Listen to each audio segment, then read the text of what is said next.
Welcome back to Back Talk Blends. I am here with two celebrities. The first one is TJ Horgan. I like the way you said that. Who is here from Ithaca. And I have to tell you, TJ, I never know when you're going to make it through the winter when you're at Ithaca. Yeah, neither Like, do I always think you might be covered in snow, like the whole school year. Like, I won't be able to get back for winter break. Just, you'll get a call one year, just, TJ. TJ's in Ithaca for a while. TJ, let me just tell you, like, Syracuse and Ithaca were on my list of schools. Yeah. And then I said, Cal State Fullerton, Yeah. clearly an inferior school, but in the sun. Yep. You know, so Yep. that was part of the decision-making Totally. process, right? That's why I went to Ithaca for financial reasons, but behind Well said. behind Ithaca for me was University of Georgia and Arizona State, so the weather definitely played a big factor. Yeah, I understand. And the pride of Westfield State. I mean, Nicole Spiller, who, if you, I know, listen, generationally, the show Cheers, I mean, when Nicole walks on campus at Westfield, it's like the norm thing on Cheers. For those of you that they're saying that to Nicole. You don't probably get that reference. No, I don't That's get the okay. reference. All right, anyways, I understand. I'm hoping it's a positive Ask your parents. one. It's a very positive one. So ask your parents. Okay, you guys, I brought you here tonight because I wanted to talk about a topic that's very passionate to me, which is a big part of what we do at MindsetGo, which is to really help the future and development of college kids. And as two of our superstar college kids here, I thought you guys would be experts to discuss this. Should that be my new Twitter bio, Superstar College Kid? I think so. I think it. LinkedIn profile currently employed at Superstar. But I College. want you to have LLC. like a recording. I know you can't really do this, but of me going TJ Horgan. Right. And if I'm ever in a position where my name gets announced, just like chop that up and throw it in there. Listen, one other quick thing before we get into this. Jimmy Young, my mentor, will so appreciate this. One of my favorite things growing up in the Boston Garden was when former announcer Andrew Jick would be like, 2 minutes remain in the quarter. That's great. So, okay, guys, so one of the reasons why I really wanted MindsetGo to be about helping college kids as one of our markets we serve is because I really feel like colleges don't do a great job. You know, colleges have career centers and they have counselors that work with you, but I feel like there's so much more that could be done really to help the future of kids. And I guess I wanted to start with Nicole. Nicole, you're going to your sophomore year at Westfield State, correct? I'm going into my junior year. You're going to your junior year at Westfield State. So talk about, you've been in college for a couple of years now. Talk about some of the things that you've maybe felt like, wow, I wish there was a resource here at school that could help me with this skill or this tool. Talk about that a little bit. So like you said, I do have a career center at Westfield State. They try and help you the best they can. It's mostly like interview skills, for example. That's something that's really important for every college student. Like, if you're going to be going on an interview, you need to be briefed on what you should wear, how you should act, questions that they're going to ask you, and without sounding rehearsed, because they have templates, like, oh, if they ask you this, say this. But I need more of like a hands-on experience. I need maybe like a demo interview with someone who's going to critique me after each question, something that I'm going to get like immediate feedback from that's customized to me. So going off from that, just like hands-on learning, like experiential learning that's customized to me instead of like something that just fits like into a template. And TJ, before I go to you, I just want to respond to what Nicole said, because I think she's really onto something there, and I'd love to know your thoughts on this too. You know, I think that's one of the big flaws, and this isn't a Westfield State thing or an Ithaca thing. This is colleges typically in general. And I think it is the way career skills are taught are very templated. Yes. You know, here, read this document, practice this, as opposed to what you said, Nicole, which is a customized approach. Learn about the person, learn about their strengths and weaknesses, and learn how, because of their strengths and weaknesses, you can build up those interview skills. So I think you're really onto something. TJ, what are your thoughts on that? I agree with you. There's so much more personalization that needs to happen when it comes to developing your interests and passions as a person. And I mean, at MindsetGo, the whole point and what I was blessed with when I went through this with MindsetGo was that I was learning based on my passion, what I love to do. And that's just something that you can't get at a college. There are, at Ithaca, 8,000, a lot of schools, 10, 20, 30,000 kids. You just can't get that personalization. And TJ, I know you have a very strong opinion on something that I think is pretty unique, and I don't think a lot of parents and college-age kids Yeah. talk about something that about the having a different opinion and Right. that concept of a skill that you not only you would like to see other kids learn, but you really see it as a priority in development of kids. Yeah, definitely. So we live today in a world where everyone takes themselves very seriously, and arguments happen very quickly because there are so many opinions out there and so many people have access to every opinion. In college, it's missing teaching students, adults, how to converse with someone who they disagree with. That is such a necessary life skill. Whether you are going to be in a position where you need to speak with people who you probably have disagreements on various levels with.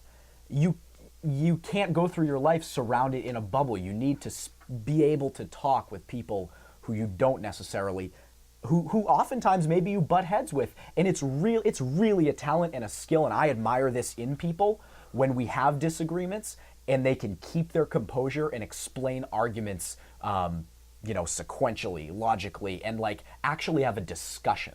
Well, and I think, go ahead, Nicole, you want to say something on that or no? I didn't. Okay. What I was going to say, TJ, is I think, Jimmy Young, our director of education, he often talks about what you just alluded to is sequential thinking. Yeah. Right? And how to form an opinion and how to validate your opinions and going through that process. And I really think that is a critical thing. I mean, can you imagine if you went back to school, either of you, and you looked at the course offerings at your respective colleges and said, wow, there's a course on sequential thinking. There's not, right? We know this. There Right. isn't. And I think it's skills like that get lost in sequential thinking, in validating your opinion, Right. and keeping your composure. And the ability to understand others' sequential thinking too, figure out where exactly you disagree. Well said. Being able to play the devil's advocate. Yeah, and Nicole, before I ask you a thought on this is, I think a good example of this too, TJ, I think part of what you're talking about is nonverbal communication. Because when you're in those situations, Very much so. reading those nonverbal cues and understanding what they mean and how to respond, that's such a piece of that as Yes. well. Yeah. Nicole, can you think of a situation you've had in college where the sequential thinking skills you have really served you well? Or not even necessarily in college, could be in real life. Just any kind of situation where you've been able to process ideas and it's in a very formulaic fashion that's been helpful for you. Well, in college, and specifically my freshman year, I was assigned to be like a group leader for a pretty big project that was worth like 25% of our course grade. So I had to really take the lead on that and make sure that everything that my group was doing was up to par, and I had to use sequential thinking to make sure that everything was getting done when it was supposed to be getting done, and that we were doing it in the most effective way possible with exerting the least amount of work that was possible to get it done. Yeah. So we weren't wasting our time and etc. Like stuff like that. Just making sure that I'm using my time efficiently is a huge part of sequential thinking. Now, one thing I just want to say is that I think I was making the joke about there would be a course on sequential thinking, but the same goes for listening. Can you imagine if there was ever a course on listening and the amount of listening skills that you need to be professionally Active successful? listening. Absolutely. Active listening. Nicole, what is a listening skill as you look back and how you've developed through high school and your first couple of years of college? Is there anything that you think you've become a better listener? Is there a tool or a technique you use when you're listening? Well, I would consider myself a pretty good listener. Like specifically when I'm sitting in class, I'm definitely active listening. I'm not just listening. There's some students who can look down at their paper and be doodling and just hearing the words, but they're not actually processing them. So I like to visualize like things that resonate with me while the speaker is talking, so that way I get like a really good That's picture, a really valuable skill. really good picture of Well, what they're saying and that's try excellent. to relate it to my life. I Yep. make eye contact with the speaker, affirmative noises and nods, so the speaker knows that you're still connecting with them. I think that that's really helpful.